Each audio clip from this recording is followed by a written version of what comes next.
Romelito, sabihin mo nga sa akin, ikaw ba nakabasag ng banga na ito? Hindi po ako. Hindi ikaw? Bakit ganyan ang mukha mo? Kilala kita kapag nagsisinungaling ka. Magsabi ka ng totoo.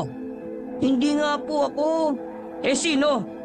Yung bola po. Kumunot ang noo ni Nardo sa kanyang narinig. Hindi niya maintindihan ang sinasabi ng kanyang kapatid. Bola? Paano kasalanan ng bola? Naglalaro po kasi ako ng bola sa labas. Tapos, bigla pong pumunta yung bola sa bintana. Tapos, tinamaan niya yung banga na ginawa. Di ikaw nga ang nakatama. Ang bola nga pong tumama at hindi ako. Ikaw ang dahilan kung bakit tumama ang bola dito. Kaya ikaw ang may kasalanan kung bakit nabasag ang ginawa ko. Kasalanan mo rin po yan, kuya, kasi tinapat mo sa bintana yung banga. Tsaka kung nakasarado po yung bintana, hindi naman po papasok yung bola. At ako pa talaga sinisisi mo, ha? Nangangatwirang ka pa eh. Halika nga rito, visit ka. Tumawa-tawa pang tumakbo palabas ng kanilang bakuran ang batang si Romelito. Kamot ulo na lamang si Nardo noong mga sandaling yon. Dahil sa dami ng pwedeng mabasag ay yung pinaka-espesyal pa. 16 na taong gulang ang agwat ni Nardo sa bata. Kaya naman hindi niya masabayan ang kakulitan ni Romelito. Hindi naman talaga niya kadugo si Romelito. Pero tinuring na niyang kapatid ng ampunin nito ng kanyang mga magulang na namayapa na. Nakita ng kanyang mga magulang noon ng batang si Romelito sa hanging bridge. Naawa ang mga magulang niya kaya agad itong dinala sa kanilang bahay. Kainis! Hanggang kailan ko ba makakasamang si Raulong kapatid ko na yun, no? Ipaampun ko na lang kaya siya sa mga bumbay sa bayan. Puro sakit na lang ng ulo yung dinudulot sa akin eh. Binasag pa yung mamahaling banga na ginawa ko. Para din naman sa kanya yung pera na kikitain doon. Ay, nako. Wala nang nagawa si Nardo kundi ang mag-move on na lang. Kakausapin na lang niya si Don Filimon na kung pwede ay gumawa na lang siya ulit. Alas 7 ng gabi, naglakad siya patungo sa kinaroroonan ng mansyon ng Don. Kahit maaga, madilim na sa kanyang dinaraanan dahil bilang lang naman sa daliri ang mga posteng matitino sa kanilang baryo. Maya-maya lang ay natanaw na rin niya ang mansyon. Paglapit niya sa malaking gate ay tumingin agad sa kanya ng masama ang 2 gwardya. Kung makatingin naman kayo para may pinatay akong tao Nandito lang ako para makausap si Don Filimon. Kung ayaw niyong maniwala, sabihin niyo na lang na nandito ako sa labas. Tungkol kamo sa banga. Nagkatinginan ng 2 gwardya. Nagturoan pa ang mga yon kung sino ang tatawag sa Don. Nakaramdam ng inis si Nardo kaya hindi na niya napigilan ng sarili. Hoy, ikaw na nga magsabi sa Don. Mukhang tamad eh. Kumakamot-kamot sa ulo ang lalaking gwardya na maglakad dito papasok. Ilang minuto lang ay bumalik na rin ito at sumenyas kay Nardo na pumasok na. Bago ka ba rito? Hindi niyo ba alam na close kami ni Don Filimon? Sinabi lamang niya yon para kunwari ay malakas ang kapit niya sa Don. Pero ang totoo, 3 araw pa lang naman ang nakakalipas mula nang una silang magkausap ni Don Filimon. Sa sala pa lang, nakita na ni Nardo ang Don. Nakadikwatro pa ito habang hawak-hawak ang baso ng alak. Agad na sumilay ang ngiti ng matandang lalaki. O Nardo, balita ko gusto mo raw akong makausap tungkol sa banga. Ano, natapos mo na ba ang pinagagawa ko sa'yo? Ngumiti ng pilit si Nardo at nahihiyang tumingin ng diretsyo. Kahit na nahihiya ay sinabi pa rin nito ang totoong nangyari. Tungkol dyan, Don Filimon, nabasag po kasi yung ginawa ko na dapat ay tapos na eh. Nabasag? Nako, sayang naman. Hindi ka na ba makakagawa ng bago? Nabasag po kasi ng siraulo kong kapatid eh. Pero makakagawa naman po ako ng bago. Yun nga lang maghihintay po kayo ulit. Ay wala namang problema sa akin. Makakapaghintay pa naman ang alaga ko. Alaga po? Ang ibig kong sabihin ay ayos lang naman sa akin. Hindi ko naman minamadali yan. Ang gusto ko lang ay magkaroon din ako ng obrang banga na galing sa'yo. Ang balita ko kasi ay magaling ka talagang maghulma ng banga gamit ang putik na pwedeng makuha lang kahit saan. Kaya hindi na ako nagtataka kung bakit kanila tinatawag na Nardong Putik. Nako, huwag niyo na po ako masyadong purihin. Baka lumaki po ang ulo ko. Palabiro ka rin pala. Di bale, pwede ka nang umalis at simulan mo na ulit ang banga. Maraming salamat po, pero pwede po ba akong makigamit ng banyo? Ihina po kasi ako eh. Sa hindi malamang dahilan, nakita ni Nardo ang biglang pagiging seryoso ng mukha ng Don. Nung unay inakala niyang baka nagalit yun sa kanya dahil sa pagiging makapal ng mukha niya. Ay, hindi na lang po pala. Malapit lang naman po yung bahay. Sige na, dumiretso ka dyan at kumaliwa ka sa dulo. Naroon ang banyo. Ay, sige po. Maraming salamat po sa inyo. Ngumiti muli ang Don.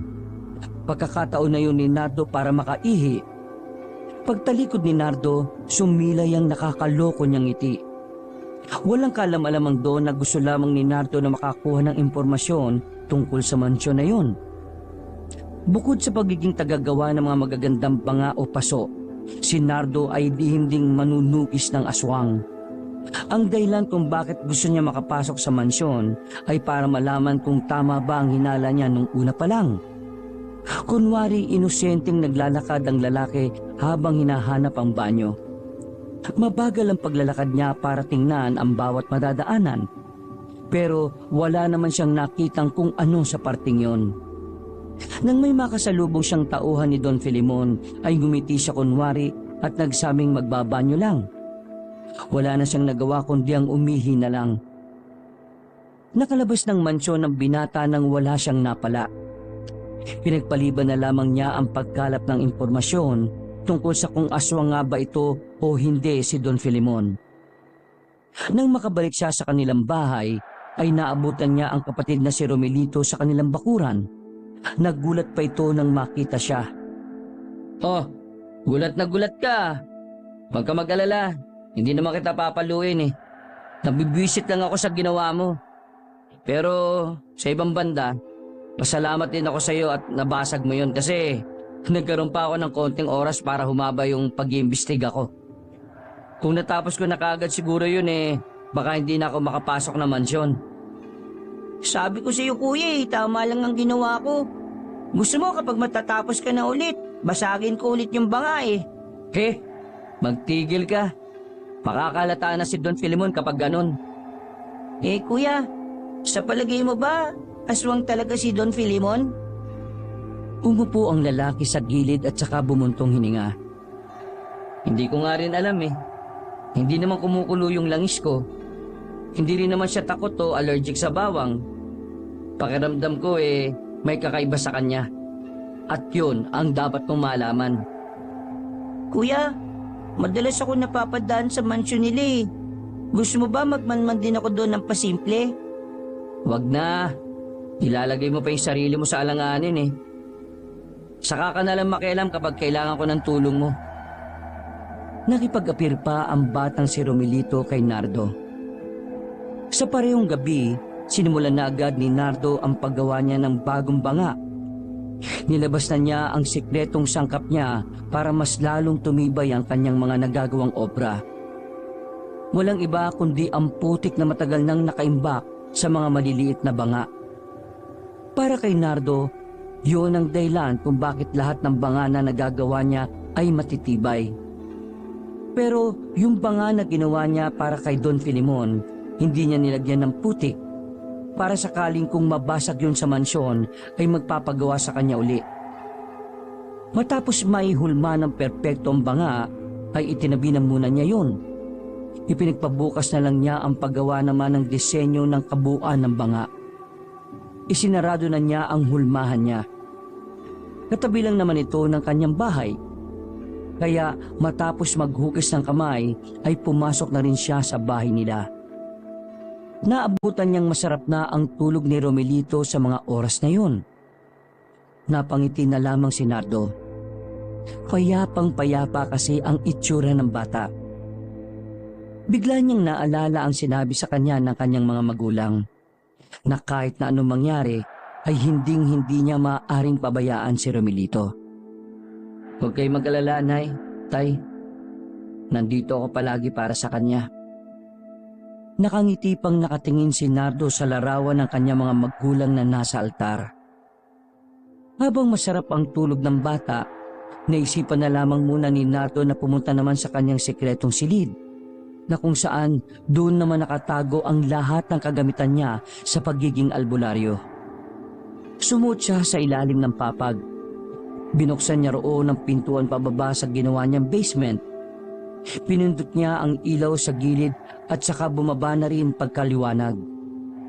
Humuntong hininga ang binata at saka dinampot ang espada na nasa lamesa. Ilang araw na niyang nililinis at dinadasalan yon. Magagamit na kaya kita ulit? May aswang nga kaya rito sa probinsyang ito gaya ng sinasabi na matatanda sa ilog? Pilit ng ngiti lamang ang kanyang pinakita. Pero nagulat siya nang biglang magsalita naman si Romelito sa kanyang likuran. Gagamitin mo na ba ang espada mo, kuya? Uy! Wisit ka. Ginulat mo ako eh. Akala ko ba tulog ka na? Nanaginip kasi ako ng masama, kuya. May aswang daw na umaabol sa akin. O tapos, Kamukha mo raw eh. kung kutusan kaya kita dyan. Tara na nga, akyat na. Matutulog na rin ako. Kinabukasan, maagang nagising si Nardo, hindi dahil may gagawin siya, kundi dahil sa sigaw ng kanyang kaibigan sa kanilang bakuran. Pagbangon ng binata ay nakita niya agad si Yoyong na nasa labas. Iritadong lumabas din si Nardo. Kumakamot-kamot pa ito ng ulo nang hinarap niya ang kaibigan. Ano bang problema mo? Kaya aga-aga nang bubulabog ka. Sampaling kita ng talampakan ko dyan eh. Pare, si Lola. Oh, anong meron? Gamutin mo si Lola, pre. Pataas ang lagnat niya eh. Hinilan ni Nardo si Yoyong papasok sa kanyang bahay. Lakas ng boses mo, bisit ka. Anong gamutin? Alam mo namang hindi ako nang gagamot ng mga kalugar natin. Kasi ayaw kong may makalam na taga rito na albularyo ko. Hindi ka makakatanggi ngayon, pre. Kasi nilalagnat si Lola dahil sa sigbin. Sigbin? Oo, pre. Galing kasi si Lola kagabi sa isa niyang kaibigan. Habang naglalakad daw siya sa daan, may nakita siyang sigbin. Nung una, akala niya aso eh. Pero nang lumapit sa kanya, sigbin daw, pre. Teka. Nakagat ba ang lola mo? Hindi, pre. Hindi makalapit sa kanya yung sigbin kasi may pangontra si Lola. Pero yung titig ng sigbin, pre, yun ang dahilan kung bakit siya nagkasakit. Ay, kainis naman oh. Sige na, pre. Ikaw na lang naman ang makakatulong kay Lola eh. Wala namang ibang albularyo sa atin. Isa pa, alam mo naman na ang mga ganong sakit, hindi dapat dinadala sa ospital, di ba? Kasi lalong lalala. Oo na. Hintayin mo ako sa inyo. Gagamutin ko ang lola mo. Pero sabihan mo ang lola mo na kapag nagamot ko na siya, wag na wag siyang maingay sa iba. Alam mo naman na meron akong ginagawang investigasyon kay Don Filemon eh. Oo, pre. Ako nang bahala magsabi kay Lola. Hinanda na ni Nardo ang gagamitin niya para gamutin ang matandang si Piling. Ilang sandali lang ay dumating na rin ang maglola sa kanyang bahay. Hindi na siya nagsayang pa ng oras. Inasikaso niya kagad ang matanda. May mga herbal siyang pinainom. Dinasalan niya rin yun at pinahiran ng kung ano-anong langis. Makalipas lang ang halos 5 minuto ay bumaba na rin ang init ng katawan ng matanda. Nakahinga na maluwag ang kaibigan niyang si Yoyong. Ramdam ni Nardo ang pag-aalala ni Yoyong dahil si Aling Piling lang ang kasama sa buhay ng binata. Ang mga sigbin, dahil alaga sila ng mga aswang, may kakayahan din silang magbigay ng sakit sa mga tao, kahit sa pamamagitan lang ng tingin. Pero huwag kang mag-alala. Ginawa ko na ang mga paraan para mawala ang lagnat niya. Naagapan naman natin kaya huwag ka na mag-alala, pre. Maraming salamat talaga, pre. Pasensya ka na. Kinailangan mo pang gawin ito kahit ayaw mo maggamot sa lugar natin. Pre naman, magkababata tayo. Matitiis pa kita. Isa pa, Parang nanay ko na rin itong si Aling Piling eh. Pero pre, paano pala kung hindi natin naagapan? Ano mangyayari kay Lola? Mas tataas ang lagnat niya. Sa sobrang taas, makakita siya ng kung ano-ano. Yung bang hallucination ang tinatawag. Bukod pa ron, hihina rin ang katawan niya. Yung mga laman loob niya, unti-unting hindi nagagana. At kapag nangyari yon, may posibilidad na balikan siya ng sigbin. Dahil kapag ang isang tao ay sobrang taas ang lagnat, nagiging mabango para sa mga sigbin ng laman loob ng mga tao. Grabe, nakakatakot din pala.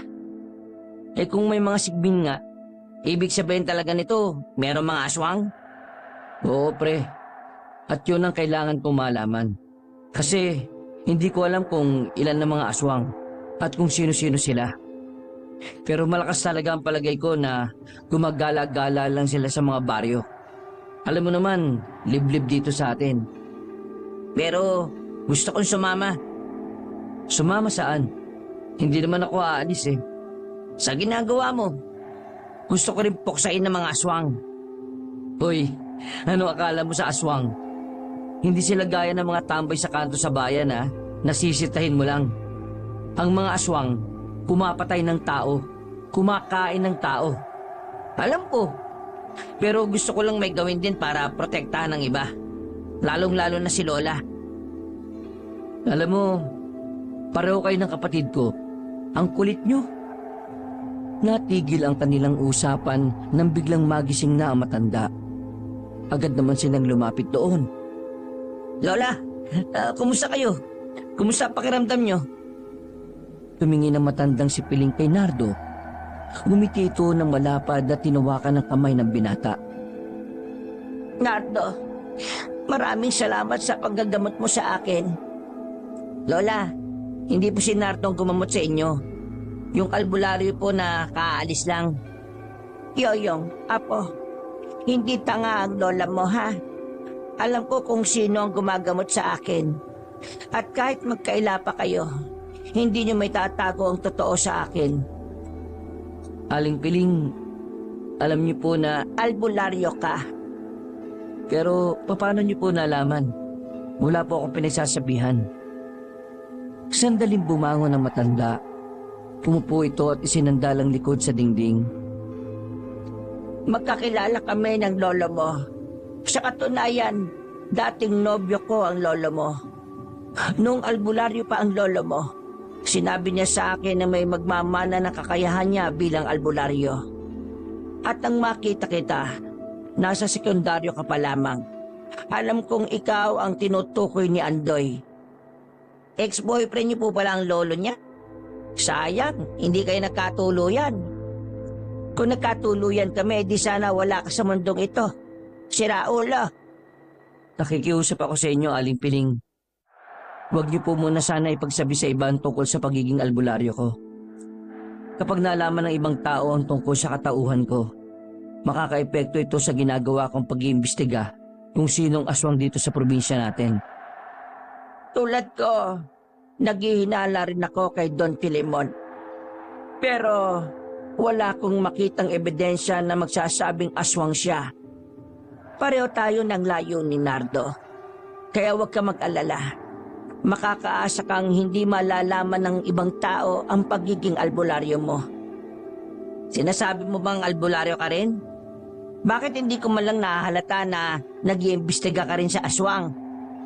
Paano mo mahalata lagi ka namang wala sa bahay? Alamang, nagtatrabaho ako. Pero huwag kayo mag-alala. Wala na po akong trabaho, kaya lagi na ako nasa bahay. Sira ulo. Aling Piling, ipaubayan niya na po sa akin ang pag-iimbestiga kay Don Filemon. Baka mapano pa po kayo eh. Hindi. Gagawin ko kung ano makakaya ko. Nangako ako kay Andoy na kahit hindi man kami ang nakatuluyan, itutuloy ko ang naumpisahan namin noon. Hahanapin ko kung saan nagmumula ang mga aswang sa probinsya natin. Ibig sabihin pala nito, matagal nyo nang inaalam kung sino ang mga aswang dito sa atin? Oo. Ang hirap nilang hanapin noon. Pero ngayon, mukhang madadalian na tayo. Bakit po? May naisip na po ba kayong paraan? Ang Sigbin, kapag nalaman natin kung saan yon lumulungga, malalaman din natin kung nasaan ang aswang na amo niya. Tumungutango lamang si Nardo dahil nalaman niyang dati rin palang albularyo si Aling Piling. Mas lalong lumakas ang kanyang loob na ipagpatuloy ang kanyang nasimulan. Natapos ang usapan na yun at minabuti na lamang muna ni Nardo na umuwi ng kanilang bahay. Kailangan niya pang maganda ng kakainin nila ni Romelito para sa pananghalian. Pero nang makauwi siya, wala na sa bahay nila ang bata. Wala na rin ang laruan nitong tirador. Kaya alam ni Nardo na nasa lansangan na naman ang kapatid niya. Ang birang bata yun oh. Aga-aga namang umalis para maglaro. Nag-asikaso na lamang si Nardo. Habang abala sa pagluluto, ay hindi maalis sa kanyang isipan ang mga sinabi sa kanya ng matandang si Peling. Bago kasi siya umalis, nasabi pa na matanda na ang putik daw ang magiging sandata niya laban sa mga aswang. Sa isip-isip niya, kaya pala nabuo ang alias niyang bilang Nardong Putik, ay dahil may mahalagang papel sa buhay niya ang putik na yon. Hindi lang basta panghulma ng mga paso o banga, kundi kasangkapan din laban sa mga nilalang na gaya ng aswang. Bumuntong hininga na lamang si Nardo. Kahit alam niyang may halaga ang putik sa kanya, hindi naman niya alam kung papaano yung magagamit. Wala rin naman kasing ibang sinabi si Aling Piling. Lumipas lang ang ilang sandali ay naluto na rin ang kanilang pananghalian. Pero 9:00 na ng umaga, hindi pa rin nakakauwi ang batang si Romelito. Kaya naman naisipan na rin ni Nardo na hanapin yon. Sa kanyang paglalakad, nakita niya ang batang si Empoy na madalas kalaro ng kanyang kapatid. Tinanong niya yon sa pagbabakasakaling nakita nito si Romelito. Empoy, nakita mo ba si Romelito? Hindi pa kasi siya umuwi mula kaninang umaga eh. Problema mo yan. Masungit na naglakad ang bata habang nakausli ang nguso. Napailing na lamang si Nardo dahil sa naging tugon sa kanya ng bata. Bastos na bata yun ah. Palibhasa hindi dinidisiplina ng nanay eh. Naglakad na lamang si Nardo. Kung saan-saan niya hinanap ang kapatid pero nabigo siyang makita yun. Kaya naman bumalik na lang siya ulit sa kanilang bahay. Hindi naman yun ang unang beses na hindi niya makita si Romelito. Kaya naman hindi siya gaanong nag-aalala o nababahala. Dakong 12:00 ng tanghali, dito na nag-alala si Nardo. Kakalabas lang niya ng bakuran para hanapin ulit ang bata. Pero natanaw na niya itong tumatakbo pa uwi. Nang makapasok ng kanilang bakuran ay hingal na hingal itong nagsalita. Kuya, may nalaman ako tungkol kay Don Filemon. Dinala ni Nardo ang kapatid sa loob ng kanilang bahay nang marinig yun. Baliw ka ba? Doon ka ba galing? Hindi kuya, galing ako sa ilog. Nakita ko kasi yung mga tao ni Don Filemon. Meron silang nilabas na malaking kahon. Tapos dinala nila sa ilog. Nang sundan ko sila, meron ako nakitang lagusan doon. Pero hindi ko alam kung saan papunta yun. Basta, kasya yung malaking kahon. Tingin mo kuya, aswang kaya yung laman ng kahon? Loko ka talaga. Teka, may napagsabihan ka pa ba nito? Oo kuya, meron eh. Napasabunot si Nardo sa sobrang konsume. Kanino mo naman sinabi? Pambihira ka naman oh. Eh di sa'yo. Ha? Ibig ko sabihin, may iba ka pa bang pinagsabihan bukod sa akin? Wala na. O sige, makinig ka sa akin. Huwag ka nang pupunta doon ulit ha. Naintindihan mo ba ako? Delikadong ginagawa mo. Kung nahuli ka nila, siguradong hindi ka na makakabalik. Pero nakabalik naman ako eh. Eh kasi nga, hindi ka naman nila nahuli. Eh anong gagawin natin sa nalaman ko? Manahimik ka rito sa bahay. Huwag ka munang lalayo, ha? Mahirap na. Baka mamaya hindi mo alam na may nakakita pala sa'yo. Pupuntahan ko mamayang gabi ang sinasabi mo. Sabihin mo lang sa akin kung saan. Hindi ka ba nakikinig, kuya? Sabi ko nga sa ilog. Saang ilog? Malapit sa kakahuyan na katapat ng malalaking bato sa ilog. Naroon ang lagusan, kuya. Hinawakan ni Nardo ang kanyang kapatid sa balikat. Romelito, makinig ka sa akin ha. Hindi laro itong papasukin ko. Kaya sana, huwag kang gagawa ng bagay na ikapapahamak natin dalawa. Lalo na ikaw. Naintindihan mo ba ako? Opo, naiintindihan kita. O sige na, kumain ka na muna at malamig na yung niluto ko. Mabilis na lumipas sa mga oras. Sumapit na rin ang kinagabihan. Maagang nakatulog si Romelito noon kaya naisip ni Nardo na yun na ang tamang oras para lumabas ng bahay. Pupuntahan niya ang sinasabi ng kanyang kapatid. Dala ang kanyang espada na nakasukbit pa sa likod niya. Palihim niyang nilisan ang kanilang bahay. Nakatakip pa ng tela ang kalahati ng kanyang muka na parabang isa siyang ninja. Hindi nagtagal, narating na rin ni Nardo ang ilog. Pero nabahala siya nang maramdaman niyang tila may sumusunod sa kanya. Pagtingin niya sa kanyang dalang langis, hindi naman yung kumukulo. Pero hinanda niya pa rin ang kanyang sarili. Dahan-dahan siyang lumapit sa naririnig niyang kaluskos. Nang hawiin niya ang halamanan, nakita niya si Yoyong na naroon. Bisit ka? Ano ginagawa mo rito? Sinabi sa akin kanina ni Romelito na pupunta ka raw ng ilog eh. Sakto nakita kitang lumabas kaya sinundan na kita. Baka lang kailangan mo ng tulong. Kainis. Una-una. Huwag ka lang maingay ha. Teka lang, O bakit?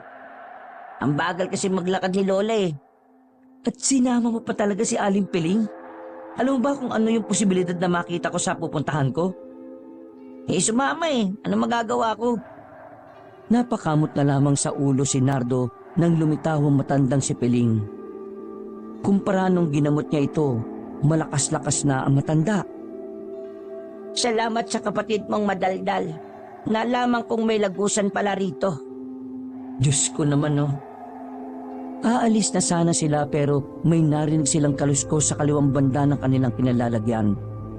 Tinapatan ni Yoyong ng ilaw ang parting yon. Marahan namang naglakad doon si Nardo habang nakaamba ang kanyang espada. Paghawi naman niya uli ng halamanan, bumungad naman sa kanya ang kanyang nakababatang kapatid, si Romelito. May malapad pa itong ngiti habang nilalaro-laro ang daliri nito. Anak ng tupa, isa ka pa eh. Tulog ka kanina. Ang tawag dun, tulog-tulugan. Umuwi ka na. Wala kang gagawin dito. Umuwi ka na. Hindi totoo sa kakahuyan yung lagusan, kuya. Ha? Sinabi ko lang yan para malaman ko kung interesado ka. Pero hindi talaga doon. Gusto mo bang malaman? Isama mo na muna ako. Pataranta. Sira ulong bata to ah. Pre, isama mo na. Ako na lang ang bahala magbantay dyan. Gumuga ng hangin si Nardo dahil sa sobrang irita at stress. O sige na. Papayag akong sumama ka pero wag kang gagawa ng kalokohan ha. Mapapahamak tayong lahat eh. Naintindihan mo? Opo. Wow, marunong ka palang mag-opo. Ngumisi na lamang si Nardo at nauna na rin itong naglakad. Sinukbit nitong muli ang espada sa likuran. Sabay-sabay nilang tinahak ang kahabaan ng ilog. Ayon sa batang si Romelito, ang lagusan na nakita nito ay nasa bandang dulo, malapit sa talon. Magkakasama nilang tinungo kung saan naroroon ang sinasabing lagusan. Matapos lang ang halos 15 minutong paglalakad sa kailaliman ng gabi, narating nila ang talon. Agad nang itinuro ng batang si Romelito kung nasaan ang eksaktong lugar ng lagusan. Romelito, sigurado ka bang dito mo nakita yung lagusan na sinasabi mo? Tingnan mo, wala naman eh. Pader yan eh. Hindi ako pwede magkamali, kuya. Dito yun. Lumapit pa si Nardo sa sinabi ng bata. Sa unang tingin, mukha lang talagang pader ang nakikita nila. Pero nang hawakan yun ni Nardo, naramdaman niyang hindi yun tunay na pader. Isa lang itong baging na mukhang pader dahil sa kulay nito. Hinawi ni Nardo ang baging at nang tapatan yun ng ilaw ni Yoyong, nakita nila na meron ng daan sa loob. Ako lang munang papasok sa loob Aalamin ko kung gaano ba kadelikado para malaman ko kung sasama ba kayo o hindi. Tumulang sila Yoyong sa labas. Agad namang pumasok si Nardo dala ang flashlight. Habang tinatahak ni Nardo ang lagusan na yon, meron siyang nakikita mga buto ng tao sa gilid. Indikasyon lang yon na may mga taong namatay o inaagnas doon. Hindi namang kinabahan si Nardo. Sa halip, nasasabik pa siya dahil inaasahan niyang may makakasagupa siyang aswang doon. Binilisan niya ang paglalakad. Ang haba ng kanyang nilakad. Sa kanyang pagkakatansya, nasa kalahating oras yata yun. Nang marating na niya ang pinakadulo ng lagusan, gubat pa rin ang narating niya. Pero sa pagkakataong yun, nakakita na siya ng isang bahay. Hindi lang yung basta bahay, dahil malaki ang bahay na yon. Parang mansyon at maliwanag sa paligid. Anak lang, may bahay pa pala sa mga ganitong uri ng lugar. Sinubukan ni Nardo makalapit. Nang ilang metro na lang ang distansya niya mula sa bahay, narinig niya ang isang tinig ng lalaki na sa palagay ni Nardo ay bantay yon sa bahay. Visit talaga Sigbin niya, no? Muntikan pa ako malapa kanina. Buti na lang nailap ko yung kamay ko. Si Densyo tuloy yung nakagat sa leeg. Sa pagkakataong yun, ay saka pa lamang nakaramdam ng kaba ang binata. Kumpirmado niya na totoo ang sinasabi ni Aling Peling na nakakita ito ng Sigbin. Dahil masyadong delikado na pasukin niya ang bahay na yon, naisipan na muna ni Nardo na umalis. Wala pa rin kasi siyang magandang plano. Binalikan niya ang mga kasama niya at sinabing kailangan na muna niyang bumalik. Agad naman silang umalis doon.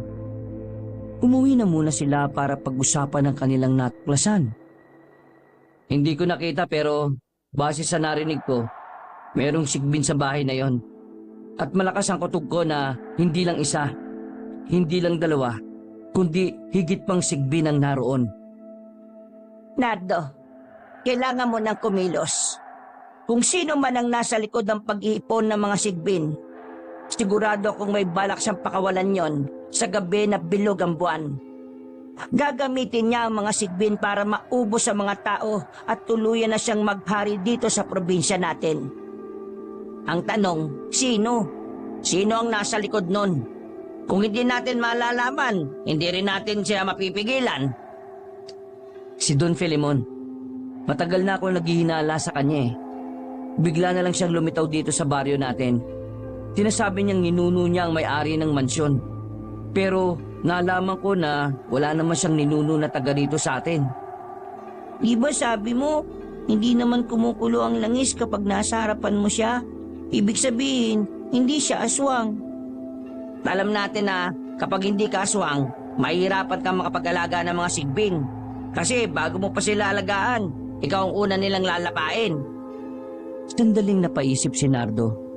Naguguluhan din siya sa bagay na yun. Nardo, habang nag-iisip ka pa ng paraan, meron akong ituturo sa iyo na talaga mapapakinabangan mo. Agad silang nagtungo sa bahay nila Nardo. Pumasok sila sa hulmahan ng mga banga at paso. Base kasi kay Aling Piling, may kinalaman sa trabaho niya ang makakatulong sa kanya para malabanan ng mga aswang at Sigbin. Nardo, alam kong may naiwan si Andoy na maliit na banga sa kung saan. Nakalagay doon ng mga putik na hinalo-halo sa paggawa ng banga. Nardo, wag mo nang ihahalo ang putik sa ginagawa mo. Dahil ang putik na yon ang siyang magagamit mo kontra sa aswang. Aling Piling, nasabi niyo po sa akin yan Pero hindi niyo naman po sinabi kung paano ko siya magagamit. Bumuntong hininga lamang si Piling. Hindi ko kasi kayang sabihin ng oras na yon dahil naalala ko ang pagsasama namin ni Andoy. Lola naman, sabihin mo na muna kay Nardo. Saka mo na alalahanin yung landian niyo ng lolo niya.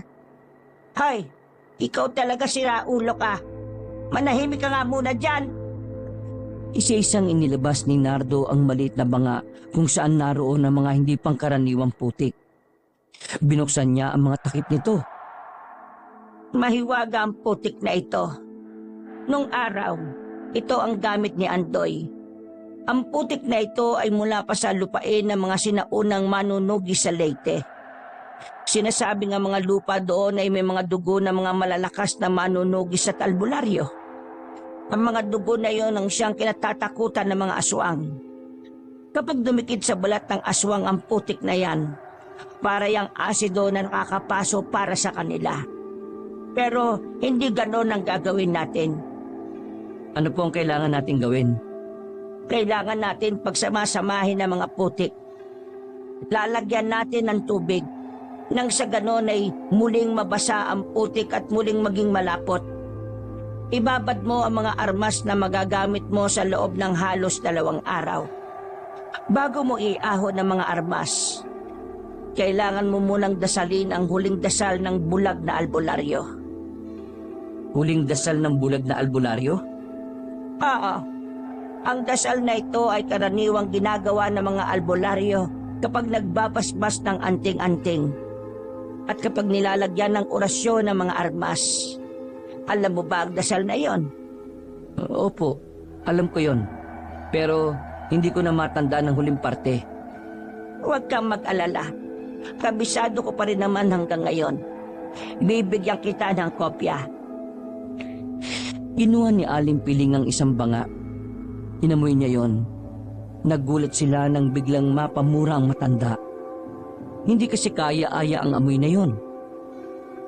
Anong laman nito? Bakit ang baho? Agad na tumingin si Nardo sa batang si Romelito. Hindi na yun nagsalita at dali-daling tumakbo palabas. Nang tutukan ni Yoyong ang laman, ay maging ito ay nandiri din. Pre, tayo yata to ng baboy eh. Aling Piling, pasensya na po ah. Yung kapatid ko kasi na yun minsan inaasar talaga ako eh. Parang hindi kumpleto yung araw niya kapag hindi ako nagiging konsumido sa kanya eh. Ayos lang. Ganon talaga ang mga bata. Itabi mo na lang ito baka mamaya maihalo mo pa sa mga putik. Noong mga sandaling yun ay sinimulan na rin nila ang pagbababad ng armas sa putik. Lahat ng mga gagamitin nilang sandata ay isinama nilang binabad sa mahiwagang putik. Tinakpan nila yon ng malapad na dahon ng saging. Pre, pwede na talaga kitang tawagin na Nardong Putik. Loko. Matapos ang sandaling yon, ay umuwi na muna si Yoyong at si Aling Piling sa kanilang bahay. Habang si Nardo naman ay nanatili pa ring gising. Nakaupo lang siya sa harapan ng lamesa. Malalim ang kanyang iniisip. Dakong 2:00 na noon, mga kuliglig na lang ang maririnig sa paligid. Pero maya-maya lamang ay may narinig siyang tila mabangis na aso. Sigbin agad ang unang pumasok sa kanyang isipan. Mahina lang ang naririnig niyang angil, kaya alam ni Nardo na nasa malapit lang ang nilalang. Marahan niyang dinampot ang isang itak na kinakalawang na nakasabit sa likuran ng pintuan. Tumilip siya ng bahagya sa bintana. Pagtingin niya rin sa kanyang langis, nakita niyang kumukulo yun. Pasimpleng binuksan ni Nardo ang pinto. Lumabas siya ng kanilang bahay. Nilibot niya ang paligid. Pero wala naman siyang nakitang aswang o sigbin. Pero nang tumanaw siya sa bakuran ng kalapit bahay nila, nakita niya ang isang nilalang na parang aso. Pero parang kangaroo ang ulo nito. Tapos sa mga paa ay baliktad. Sinasabi ko na nga be. Dahil hindi siya pwedeng lumapit doon, kinuha ni Nardo ang kanyang pana. Binalahan niya yun ng isang palaso. Mula sa kanilang bakuran, tahimik niyang inasinta ang sigbin na palakad-lakad sa harap ng bahay. Binitiwan niya ang goma. Tinamaan ng sigbin sa bandang tiyan. Nagpagewang-gewang yun sa paglalakad. Sinubukan niyang tumakbo pero nasubsob na ito sa lupa. Patay ka ngayon. Matapos yun ay bumalik na rin si Nardo sa kanilang bahay at nakangiti itong natulog.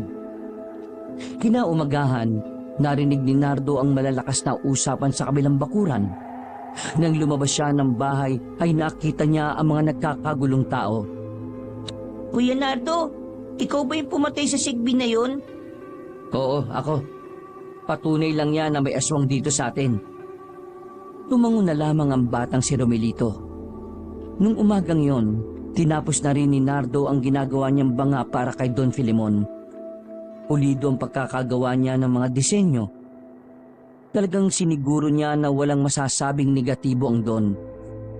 Bandang hapon lang ay lumabas na rin siya ng bahay. Binalot niya sa mga dyaryo ang banga at maingat niyang binuhat yon patungo sa kinaroroonan ng mansyon. Sa gate pa lang ay mahigpit na ang seguridad. Ibang-iba ito kumpara sa mga naunang araw na pumunta siya roon. Ako yung gumagawa ng banga. Nandito ako para ihatid kay Don Filemon itong pinagawa niya. Hindi na naman nagsalita ang dalawang bantay. Nagmamadali lang na umalis ang isa para abisuhan si Don Filemon. Pagkatapos, bumalik yun at bigla na lang pinagkakakapkapan si Nardo. Hindi pa nakontento ang dalawang gwardya. Pinatanggal pa kay Nardo ang damit niya at ang short. Nakabrief na lang siya sa tapat ng gate. Kahit na nahihiya siya, ay ginawa niya yung para mawala ang duda ng mga gwardya. Nang masigurong wala siyang dalang kung ano, ay pinapasok na rin siya sa loob. Pero nakabantay pa rin sa kanya ang isang gwardya. Wala sa sala si Don Filemon. Hinatid siya ng lalaki sa guest room kung saan naroon ang Don. Pagpasok niya sa pintuan ay bumungad agad kay Nardo ang mga nakakalat na gamit sa sahig. Sa isip-isip ni Nardo, nagwala yata si Don Filemon. Nandito ka na pala, Nardo. Pagpasensyaan mo na kung ganito ang inabutan mo. Medyo wala lang ako sa mood dahil nabawasan ng isa ang mga alaga ko eh. Siya nga pala, tapos na ba ang pinagagawa kong banga? Doon ko kasi ilalagay ang pinakapaborito kong alaga. Nadala ko na po, pero pinaiwan po nila sa akin sa sala eh. Naglakad silang dalawa pabalik ng sala. Bumalik sa mood ang Don nang makita ang magandang banga. Tuwang-tuwa itong hinawakan at hinimas ang banga. Totoo nga ang sinasabi nila, ha? Magaling ka talagang humulma ng banga. Maraming salamat po. Habang abala ang Don sa pag-uusisa sa banga, ay inilibot ni Nardo ang mga mata niya sa sala. Nang tumama ang tingin niya sa mga tauhan ng Don, nakaramdam siya ng pagkailang. Parang may kakaiba sa tingin ng mga yon. Ibibigay ko na sa iyo ang bayad, ha? Siya nga pala, may gagawin ka ba mamayang gabi? May pupuntahan kasi akong okasyon sa kabilang baryo. Gusto sana kitang isama para man lang maipakilala kita sa ibang kagaya ko na kolektor din ng mga banga. Kumamot sa ulo si Nardo at sapilitang ngumiti. Nako, parang negative po ako dyan. May sakit po kasi yung kapatid ko eh. Wala pa siyang kasama sa bahay. Sayang naman. Mas makakarami ka sana ng benta kapag nakilala ka nila. Pero hindi bale, sa susunod na lang. Ang mahalaga naman ay natapos mo na itong banga. Roger, ibigay nyo na yung bayad sa banga. Doblehin ang presyo, ha?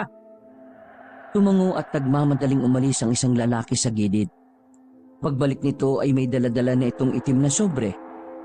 Agad naman inabot ng Don ng sobre sa binata. Naku, sobra-sobra naman po ito.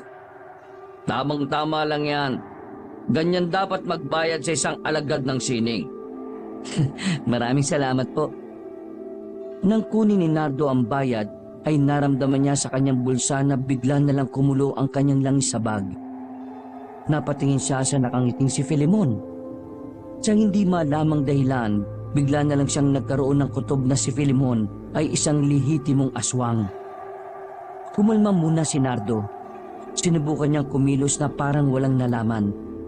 Pero ang totoo, gustong-gusto na niyang kumprontahin ang matandang lalaki. Kahit na alam na ni Nardo na aswang si Don Filemon, ay hindi muna siya gumawa ng kahit na anong hakbang. Bago sumapit ang gabi ay nagmamadaling nagtungo si Nardo kina Aling Piling. Agad niyang pinaalam sa mga yon ang kanyang naalaman.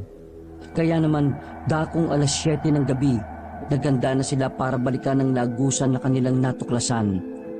Sasamantalahin nila ang pagkakataon na may pupuntang okasyon ng Don. Kasama ni Nardo ang kanyang kapatid na si Romelito nang dumaan sila sa lagusan, habang ang maglola naman ay nagbabantay sa talon. Kuya, dala-dala ko yung maliit na bangan na may putik.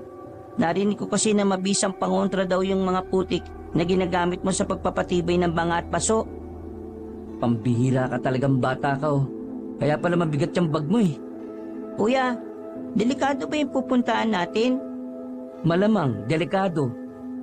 Pwede natin makatapat yung mga sigbin. O kaya naman yung mismong mga aswang. Pero ngayon, kailangan ko munang unahin ng mga sigbin. Tsaka ako'y susunod yung amo nila. Tumango na lamang ang batang si Romelito. Tahimik lang ang bata habang tinatahak nila ang daan. Makalipas lang ang ilang sandali, natanaw na rin nila sa labas ang maliwanag na bahay. Nakita nilang may 2 bantay sa bandang gate. Kumukulo rin ng daladalang langis ni Nardo kaya alam niyang aswang din ang mga yon. Walang balak si Nardo na harapin ang 2 bantay. Hindi kasi sila pwedeng gumawa ng ingay dahil baka mabulabog ang mga nasa loob ng bahay. Kaya ang ginawa nila, nagganap sila ng ibang madaraanan. Tumungo ang 2 sa gilid ng malaking bahay. Nang masigurong wala namang nakakakita sa kanila, ay agad-agad na umakyat ng pader ang magkuya. Romelito, makinig ka. Ang gagawin mo lang, magiging lookout ka kapag natagpuan ko na kung saan nakalagay ang mga sigbin. Kapag nakita mong may paparating, saka mo lang ako pupuntahan. Naintindihan mo ba ako? Opo, kuya. Maingat silang naglakad. Nagtataka si Nardo nung una kung bakit parang wala man lang tao sa loob ng bahay. Sa isip-isip niya, tila yata karamihan sa mga tao roon ay kasama ni Don Filemon sa dinaluhan nitong okasyon. Sa kakalibot nila sa loob ng bahay, may natagpuan silang isang kahina-hinalang silid. Nakakandado ang pinto. Pero dahil marunong magbukas si Nardo, ay naging sisiw lang sa kanya ang bagay na yon. Marahan niyang itinulak ang pintuan para hindi siya makalika ng ingay. Pagpindot niya sa pindutan ng ilaw, kita niya ang isa pang pinto sa silid. Bukas yun ng itulak ni Nardo paloob. Romelito, dito ka na lang. Sisilip-silip ka doon kung may mga dumarating na sa mansyon ha. Tapos, yung sinabi ko sa'yo. Sige po, kuya. Wow, natututo ka na talagang gumamit ng po at opo ha. Baka naman may binabala ka na namang katarantaduhan ha. Wala po, kuya. O sige na, papasukin ko nitong pintong ito. Pagpasok ni Nardo ay kinuha na rin niya ang dalang espada. Bumaba siya sa hagdanan na nakita niya. Pagbaba niya, bumungad sa kanya ang mga lumang banga na sobrang dami. Sa tansya niya, hindi yun bababa sa 30 piraso. Mahina na ang kulo ng langis ko. Ibig sabihin, walang mga laman ito. Hindi na nagsayang ng pagkakataon ng binatang si Nardo. Isa-isa niyang pinagbubuksa ng mga banga. Tulad ng kanyang hinala, wala nang laman ng mga yun. Pero ramdam niya na may mga buhay na sigbin talaga ang naninirahan doon. Ibig sabihin, marami talagang alaga si Don Filemon. Patunay lang ito na isa nga siyang aswang. Dahil wala naman ang mga sigbin doon, naisipan na lamang niyang umalis. Pabalik na siya nang biglang natatarantang pinuntahan siya ng batang si Romelito.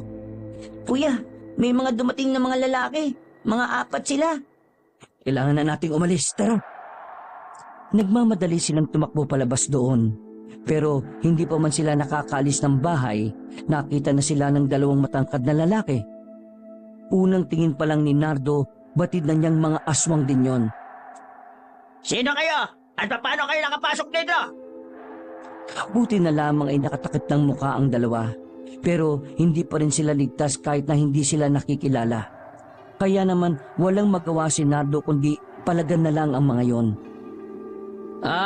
Kami lang ito. Napadaan lang. Nagbanyo. Tumae. Malinis ba ang kamay ninyo? Hugasan nyo naman ang puwet ko. Romelito! Oh! Nagbago agad ng anyo ang 2 lalaki. Para itong mga gagamba na gumapang sa sahig palapit sa kanila. Buti na lamang ay nakalabas na sila ng pintuan sa likuran ng bahay. Kuya, gabitin niyo po yung putik. Siguradong lapnos yung dalawang yan. Inilabas agad ni Romelito ang maliit na banga mula sa kanyang bag. Kinuha naman yon ni Nardo. Hindi pa sila nakakaalis ay nawasak na ang pintuan. Lumabas doon ang hindi lang 2, kundi 4 na aswang na lalaki. Sige na kuya, gamitin niyo na po yung putik. Pagbababatuhin mo sila. Huwag mo akong turuan. Alam ko ang gagawin ko. Umaangil-angil ang mga aswang habang tumutulo-tulo pa ang laway.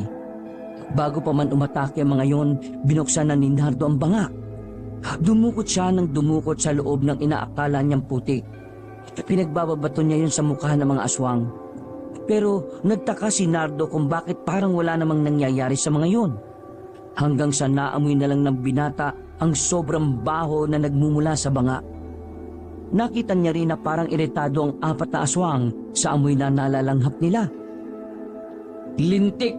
Romelito, ano to? Tahi po ng baboy at tahi ko po. Ngingiti-ngiti pa ang bata.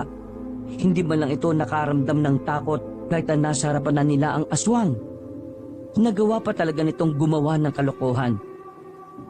Ay, napakaano mo talaga. Yari ka sa bahay sa akin, ha? Napatakbo ang bata sa likuran ni Nardo nang biglang lumapit na ang isang aswang sa kanila. Dahil may kahusayan din naman si Nardo sa paghawak ng armas, hindi na siya nag-alinlangan pa na harapin ang mga yon. Dahil sa kanyang likas na kagalingan, nagawa niyang sugatan ng mga aswang. Dahilan para magkaroon ng takot sa kanya ang mga yon. Kaya sa halip na habulin sila nito, hinayaan na lamang sila ng mga aswang na makaalis. Nagmamadaling umalis ang magkapatid. Saka lamang naalala ni Nardo na mabaho ang kamay niya nang nasa lagusan na sila. Inis na inis siya pero hindi niya magawang isampal yon kay Romelito.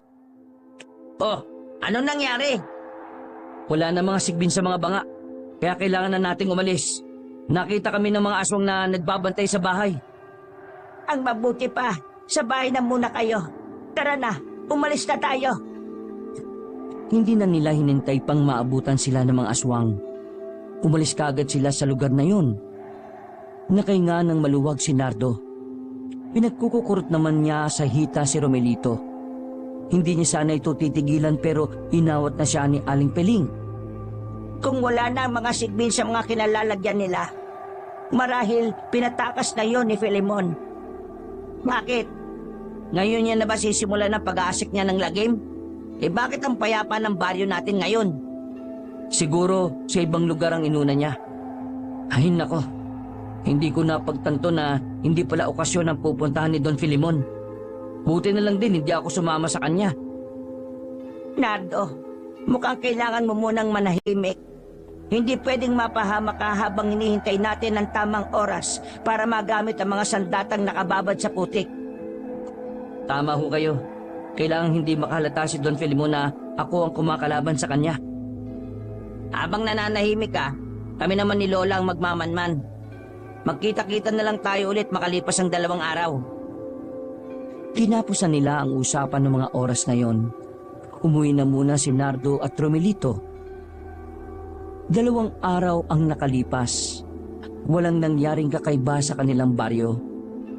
Katakataka rin na wala namang namataan ng mga sigbin sa lugar kahit na alam nilang pinakawalan na ng Don ang mga nilalang na yun. Samantala, 2 araw ding hindi lumabas ng bahay si Nardo at Romelito.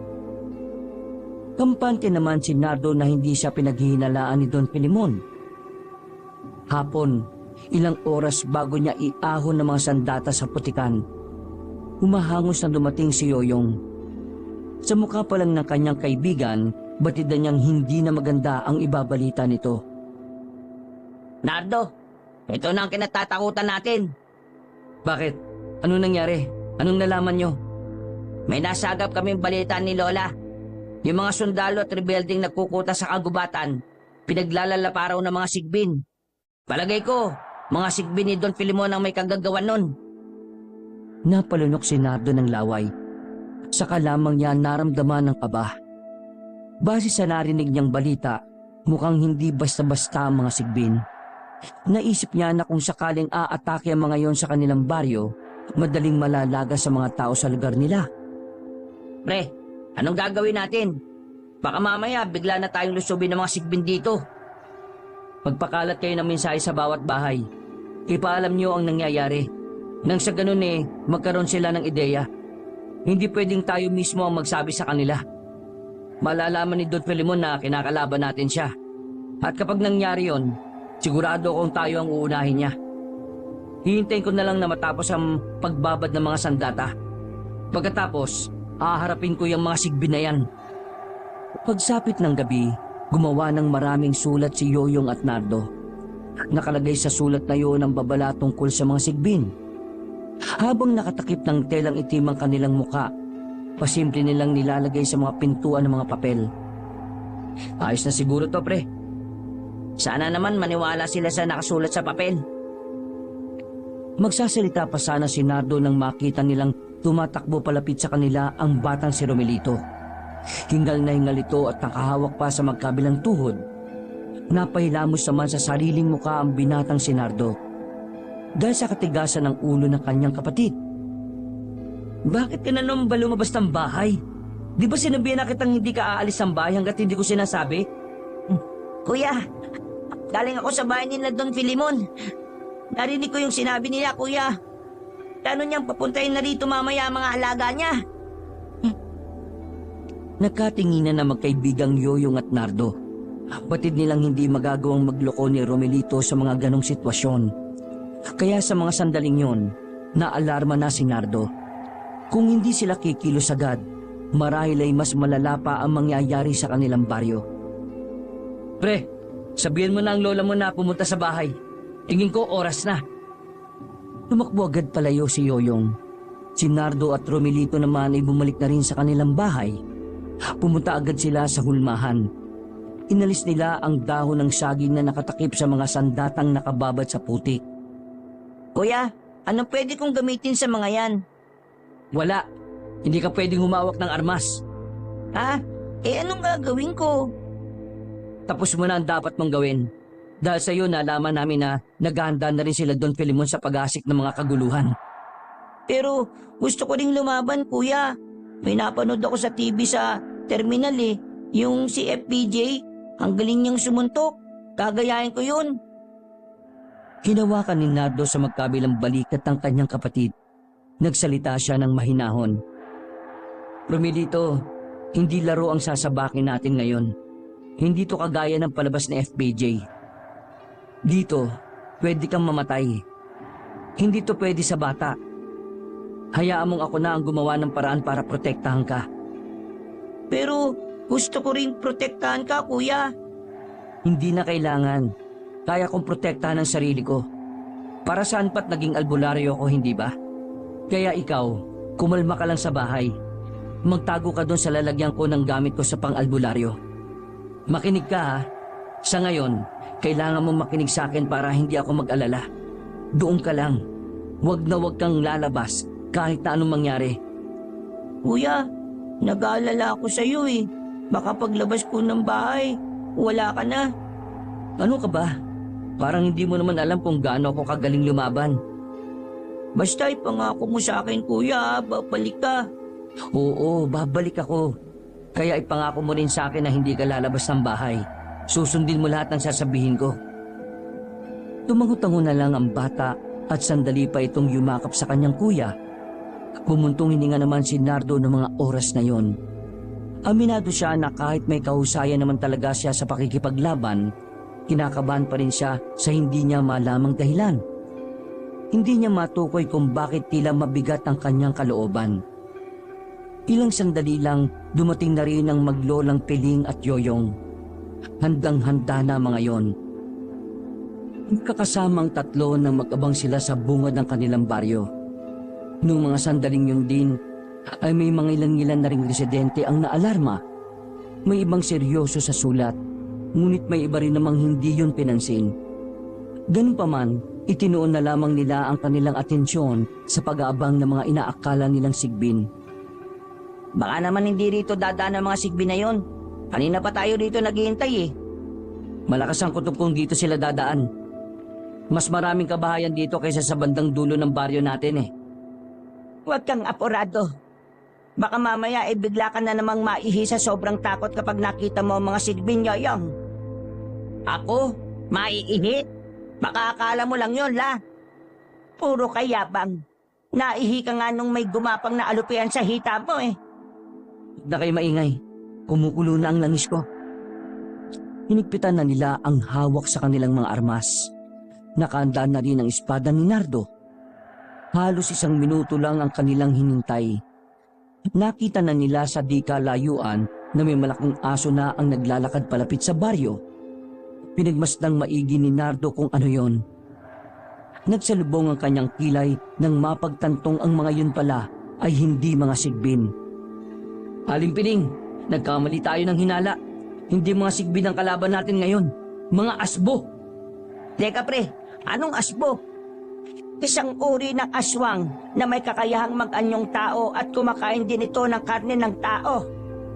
Isa rin sa mababangis na aswang. Hindi sila gaya ng mga sigbin. Ang mga asbo ay kayang mag-isip na gaya ng sa isang tao. Napailing na lamang si Nardo. Dismayado siya sa pagkakamali nila ng akala. Ganun pa man, wala na silang magagawa. Dahil sa mga sandaling yun ay unti-unti nang lumalapit ang mga asbo sa baryo nila. Ang tanging na lang nilang magagawa ay labanan ang mga yun. Kahit pabatid naman nila na sa bilang pa lang ay hindi na sila uubra. No choice. Palag-palag na ito. Lumabas na ang 3 sa kanilang pinupwestuhan. Matapang silang tumindig. Nang ilang metro na lang ang pagitan sa kanila ng mga asbo, may mga nakatricycle naman na mula sa kabilang kalye ang bigla na lang dumating. Bumaba ang mga kalalakihan doon na bordado ng mga tao. May mga hawak na kung ano-anong patalim. Huwag ka mag-alala, Nardo. Narito na ang backup natin. Teka, Aling Piling, sino naman sila? Mga dati namin silang kasamahan ng lola mo. Pinamumunuan niya ng kalab triangle naming si Jose. At may kalab triangle ka pa talaga sa lolo ni Nardo, ha?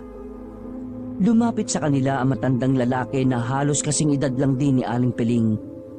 Kahit nakulubot na ang balat nito, kitang-kita pa rin ang naglalakihan nitong mga tattoo sa katawan. Nauli ba kami ng dating Piling? Hindi naman. Pero sana mas maaga. Ah, ikaw na pala yung apo ni Andoy, ah. Mamaya na po tayo magkumustahan o kaya magpakilala. Meron po tayong kalaban, ang mga aswang na asbo. Hindi mga kasama, umanda na kayo. Nakikita niyo ba ang mga asbo? Yan ang kalaban natin. Kahit na papaano ay nakainganan na maluwag si Nardo. Mabuti na lang talaga ay may mga nakasama na silang iba pa. Dahil kung hindi, talagang hindi na nila kakayanin pa ang mga asbo. Bukod sa mabibilis sa mga yon, ay marami din ang bilang nito. Hindi natin sila hayaan makapasok sa baryo. Lumakas sa mga angil na kanilang naririnig. Nakita nilang bumelo ang mga asbo at parang naghahanda na rin sa pag-atake. Hindi nagtagal, nakita na rin nilang nagsitakbuhan ng mga yon patungo sa kinaroroonan nila. Lumundag ang mga aswang at pagbagsak ng mga ito, naging anyong tao na rin yon ngunit aswang pa rin. Gamit ang espada na hawak-hawak ni Nardo na binabad sa putik, nanguna siya sa pakikipaglaban. Hinarap niya agad ang 5 aswang na malapit sa kanya. Hinabigla naman yun ni Jose at ang grupo nito. Napabagsak agad ni Nardo ang mga aswang na kinalaban niya. Pagtingin niya sa kinaroroonan ni Yoyong, nakita niyang may aatake sa likuran nito. Walang sinayang na segundo si Nardo. Mabilis niyang tinakbo palapit ang kaibigan at sinalagang atake ng aswang. Hinagupit niya yon ng espada at tinamaan ng aswang sa mukha. Alert ka pare, kung ayaw mong mauna ka na sa langit. Ang astig mo, pre. Ang galing mo. Baliw, mas astig yung lola mo. Tingnan mo, oh. Hinanap ng kanilang mata ang matandang si Piling. Nakita nilang parang hindi yun matanda kung kumilos.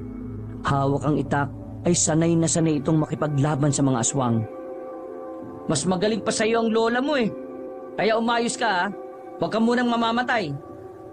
Bumalik na si Nardo sa pakikipaglaban. Pinag-aagupit niya ang mga makakasalubong niyang aswang. Sa hindi inaasahang pagkakataon, isang aswang ang kumapit sa kanyang likuran. Bumao ng kuko nito sa kanyang balikat. Napalibutan na siya ng mga aswang. Mabuti na lamang, biglang dumating naman ang batang si Romelito. Dala-dala nito ang maliit na banga na may lamang mahiwagang putik. Akong bahala, kuya. Huwag kang iiyak. Sinubuyan ni Romelito ng putik ang mga aswang na yun. Kitang-kita nila kung papaanong parang malapnos ang balat nito. Dahil sa ginawa ng bata, nang isang-isay ang mga aswang. Agad namang tinapos ni Nardo ang mga yon. Nang masiguro ni Nardo na patay na mga yon, ay sa kanya nilapitan ang kanyang nakababatang kapatid. Ang tigas talaga ng ulo mo, no? Di ba sinabihan na kita na huwag kang lalabas doon hanggang hindi ko sinasabi? Nagdadrama pa ako, akala ko naman ay susunod ka. Kuya naman, kung hindi ako nakalis ng bahay, di namatay na ako. Alam na nila Don Filimon na ikaw ang albularyo na kumakalaban sa kanya. Galing sila sa bahay kanina, kaya wala akong magagawa kundi umalis. Nabigla si Nardo sa kanyang narinig. Umiiling-iling ito at parang ayaw maniwala kay Romelito. Kung ayaw mo maniwala, di pumasok na tayo sa baryo dahil may mga aswang din sa kabilang dulo. Hep, wag ka magagalit kung hindi kita sinunod. Tandaan mo kuya, kung hindi ako lumabas ng bahay, baka patay na ako at baka patay ka na rin. Utang mo sa akin ng buhay mo ha.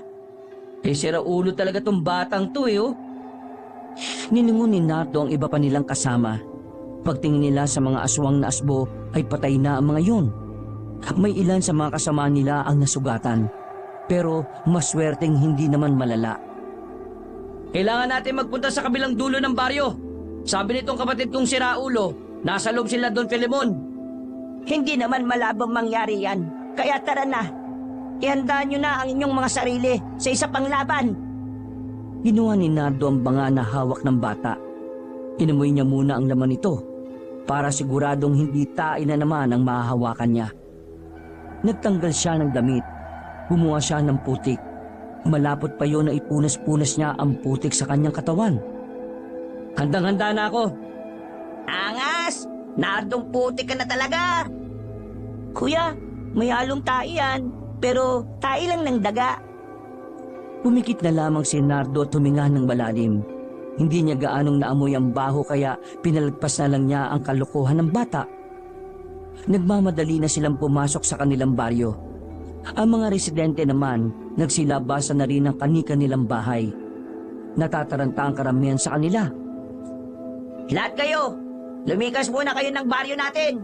Pumunta kayo sa ligtas na lugar. Makalipas lang ng ilang sandali, wala na mga tao sa mga kabahayan. Tila naging isang maliit na lugar ng digmaan ang baryong yun. Napatigil sila sa kanilang paglalakad nang matanaw nila ang mga aswang na nag-aabang din sa kanilang pagdating. Nakatayo lang ang mga yon. Hindi nila nakikitaan ng kahit na kaunting pag-aalinlangan. Ramdam na ramdam ni Nardo na handang mamatay ang mga aswang para lang sa laban na yon. Mga kasama, hindi ko alam kung anong klaseng aswang sila. Pero nasisiguro kong hindi naman sila asbo. Hindi nga sila mga asbo, dahil ang mga aswang na yan ay mga awok. Mga aswang na may kakayahang mag-anyong baboy o baboy ramo. Malalakas sila kapag kabilugan ng buwan. Sabay-sabay na napatingala ang lahat sa taas. Nakaramdam ng kaunting kaba si Nardo nang makitang bilog na bilog ang dilaw na buwan. Ngunit kahit na alam niyang may kaunting kalamangan ang mga aswang, hindi yun naging hadlang para lumakas pa ang kanyang kalooban. Dahil bilang isang albularyo na may layuning maging payapa ang kanyang probinsya, hindi siya makakapayag na manalo ang kasamaan. Itinatak niya sa kanyang utak na isusugal niya ang kanyang buhay. Romelito, huwag kang lalayo kay Kuya Yoyong mo ha. Hindi kita pwedeng isabay sa mga gagawin ko. Hindi na biro itong mga lintik na aswang na ito. Kuya, wag ka muna mamamatay ha. Utang mo pa ang buhay mo sa akin. Ay nako, magtigil ka. Ilang minuto pa ang nakalipas, narinig nilang umaangin na ang mababangis na aswang. Parang nag-uusap-usap ang mga yon gamit lamang ang mga angil na yon. Sabay-sabay silang umalulong na parang aso habang nakatingin sa buwan. Hindi nagtagal, Naglundagan na sa mga bubungan ng mga aswang na awok para lumusob kina Nardo. Mga kasama, ngayon na! Matapang na sinalubong ng grupo ni Nardo ang mga aswang. Sa mga unang sandali ay pantay na pantay pa ang labanan. Hindi rin kasi may kakaila na ang mga bataan ni Jose ay mga marurunong at may kahusayan din sa pakikipaglaban. Idagdag pa si Aling Piling na kung kumilos parang kahapon lang nagdalaga. Hindi hadlang ang edad nito para makipagsabayan. Si Don Filimon, nasaan siya? Habang nagkakagulo ang lahat, sinuyod ni Nardo ng tingin ang paligid. Sinubukan niyang hanapin si Don Filimon, pero wala siyang makita roon. Kaya naman pinaubayan na muna niya ang labanang yon sa mga kasama niya. Pero bago siya umalis, pinagpapapatay niya muna ang mga aswang na makakasalubong niya. Diretso dedo mga aswang na nahahagip ng kanyang espada. Dahil yon sa kapangyarihan ng mahiwagang putik. Nakalis siya sa labanan. Tumungo naman siya sa mansyon ni Don Filimon. Nang lumapit pa lang siya sa gate, humarang na sa kanya ang dalawang lalaki. Hindi niya yun naramdaman na aswang, pero pinalo niya na lang ng hawak na espada ang dalawa para hindi na madamay pa. Pumasok siya sa loob ng mansyon. Naabutan niyang kalmadong nagkakapilang si Don Filimon sa dining area. Napatayo ang Don nang makitang si Nardo na may hawak na espada. Nasamid pa ito sa iniinom na kape at agad na dumistansya. Oh, Nardo, anong ginagawa mo sa mansyon ko? Bakit may hawak ang... ano ba yan? Espada ba yan? Pakape-kape ka na lang habang nagkakagulo ang baryo ah. Akala mo siguro magtatagumpay ka sa mga plano mo? Ha? Nagkakagulo sa baryo? Ngayon? Hindi kita maintindihan, Nardo. Huwag ka na magkaila, Don Filimon. Alam kong ikaw ang pasimuno sa pagdating ng mga aswang dito. Balak niyong ubusin ng mga residente rito para gawin niyo itong baryo ng mga aswang. Oy, Nardo, ang weirdo-weirdo ng sinasabi mo. Anong aswang ang sinasabi mo dyan? Hindi ko nga alam na nagkakagulo ngayon sa baryo natin. Nakita ka ng kapatid ko na pumunta sa bahay. Kasama mo ang mga aswang. Balak mo akong patayin kanina, no? Ano ka ba naman? Oo, totoong pinuntahan kita kanina. Pero hindi naman kita aanuhin eh. At yung mga kasama mo kanina, mga kasamaan ko sa negosyo yon. Gusto nilang magpagawa ng banga sa'yo. Walang aswang sa mga yon. Hindi na nakapagpigil si Nardo. Agad na itong lumapit at tinutukan ng espada ang matandang lalaki. Huwag mo akong ululin, Filimon. Matagal na kitang inoobserbahan. Alam kong hindi ikaw ang pinakapinuno ng mga aswang. Kaya ituro mo sa akin ngayon kung nasaan pa ang iba. Dahil kung hindi, ngayon pa lang ay tutuluyan na kita. Ano ka ba, Nardo? Hindi nga ako aswang. Nababaliw ka na ba? Paano ako magiging aswang simpleng negosyante lang ako? Ang mga banga, ang lagusan sa talon patungo sa sikretong bahay. Sabihin mo sa akin, di ba ikaw ang may-ari doon? Nakita ko ang maraming banga sa bahay na yon. Aminin mo sa akin, nag-aalaga ka ng sigbin. Oo na. Hinaamin ko na. Nag-aalaga ako ng sigbin kaya ako maraming banga. Pero hindi naman ibig sabihin na isa akong aswang. Nasisiraan ka na yata ng bait eh. Hindi pwedeng mag-alaga ng sigbin ang isang normal na tao. Nagkakamali ka. Maraming taon na akong nag-aalaga ng sigbin. Maniwala ka man o hindi, pero ang sigbin ang nagdadala ng swerte sa aming mga negosyo.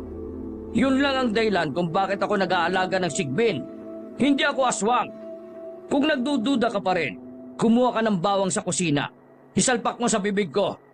O kaya sabuyan mo ko ng asin. Lahat na gawin mo.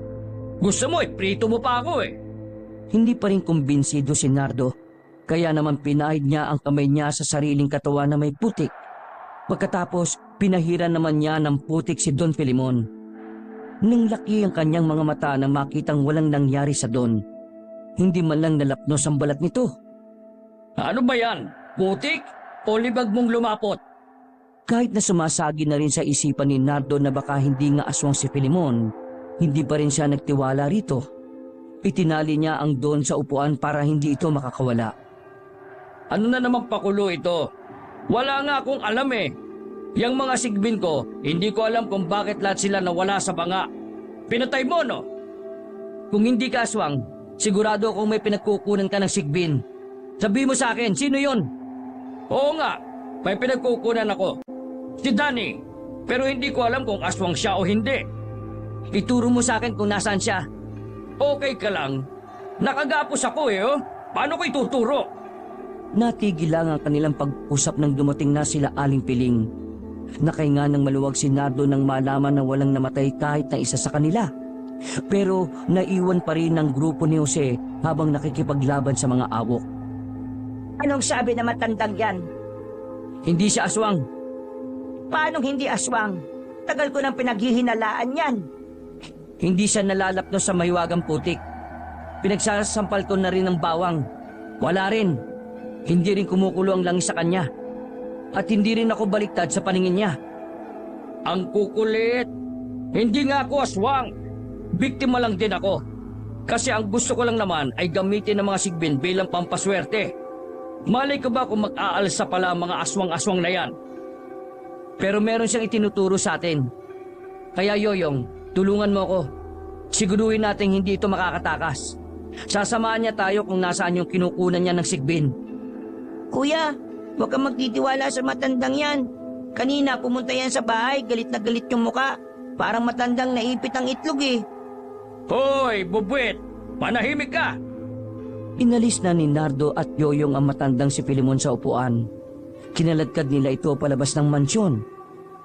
Habang nasa daan sila ay tinuturo ng Don ang direksyon ng kinaroroonan daw di umano ng taong si Danny. Pero nang nasa sakahan na sila, biglang tumigil si Filemon sa paglalakad. Tumingala ito sa itaas. Ha! Sa wakas, kulay kahil na rin ang buwan. Tumingin yun sa kanila ng makahulugan. Sa hindi malamang dahilan, kinabahan si Nardo. Kaya naman agad siyang dumistansya at kinuha niya agad ang batang si Romelito. Alam nyo na ang kulay kahil na buwan ay ang pinakapaboritong buwan ng mga gabunan? At alam nyo rin ba na ang mga gabunan ay hindi tinatablan ng asin, bawang, langis at kung ano-ano pang pangontra? Ang tanging paraan lang para mapaslang ang isang gabunan, paslangin nyo ako ng mano-mano. Walang ano-ano ay biglang nakalas ni Filemon ang pagkakatali. Humaba ang buhok nito na nagkulay puti. Naging kulay itim naman ang buo niyang katawan. Pinakamalakas na uri ng aswang. Dinakma agad ni Filemon ang binatang si Yoyong. Parang papel niya lang na binalibag si Yoyong sa palayan. Si Aling Piling naman ay hinawi na lang ng malakas ng gabunan at tumalsik din. Romelito, tumakbo ka na! Bilisan mo! Pero kuya, Bilisan mo na! Napilitan na lamang na umalis ang bata. Susundan sana yon ni Filemon pero buti na lang ay naharang yon ni Nardo. Akala mo masusindak mo ako? Kahit na isa ka palang gabunan? Tingnan mo nga naman. Nagagawa pang mag-angas ng isang mababang uri ng tao. Lolo mo nga hindi umubra sa akin. Ikaw pa kayang mukhang tanga lang? Hindi mo naman napatay si Lolo Ibig sabihin, mahina ka pa rin. Kapag ba pinaslang kita ngayon, malakas na ako? Kung mapapaslang mo ako.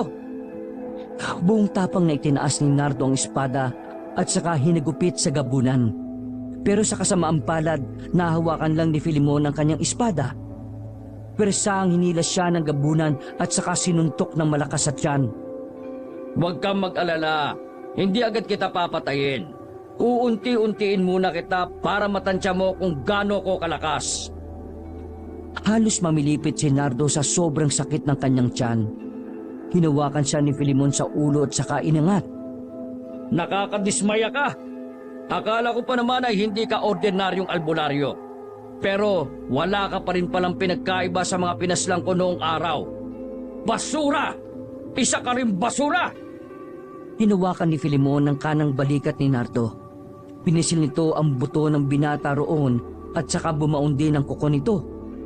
Nanuot ang hapdi at sakit sa buong katawan ni Nardo. Noong mga sandaling yon, batid niyang alanganin siya sa laban na yon. Hindi niya sigurado kung kakayanin niya bang talunin ang aswang na yon. Hindi pa nakontento si Filemon.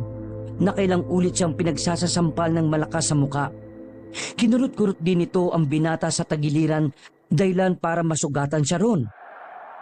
Halos lupaypay na rin si Nardo. Pero hindi niya pa rin binibitiwan ang kanyang espada.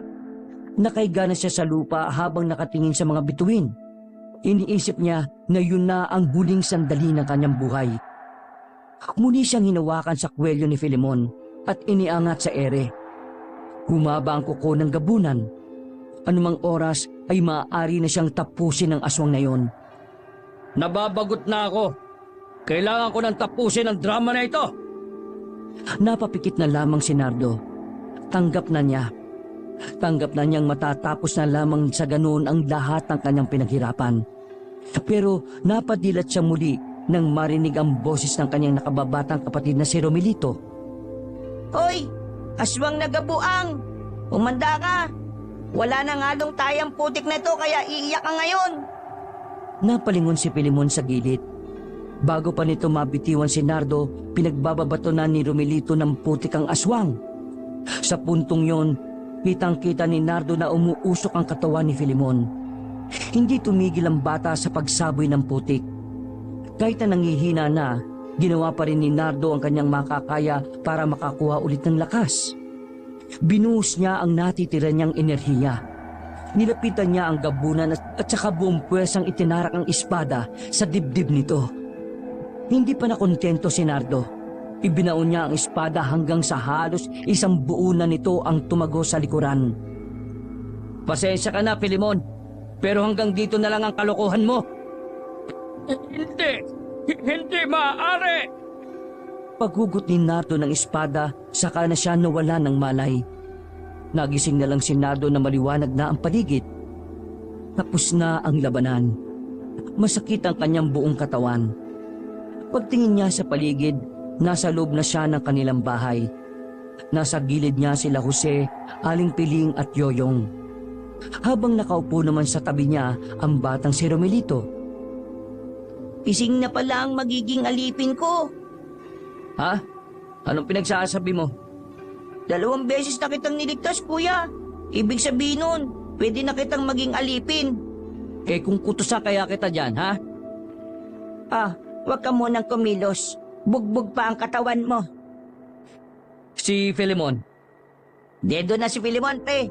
Sinunog na namin ang katawan niya kasabay ng mga asbo, awok, at yung mga sigbi na napatay din nila Mang Jose. Nakahinga na ng maluwag si Nardo. Napangiti na lang siya.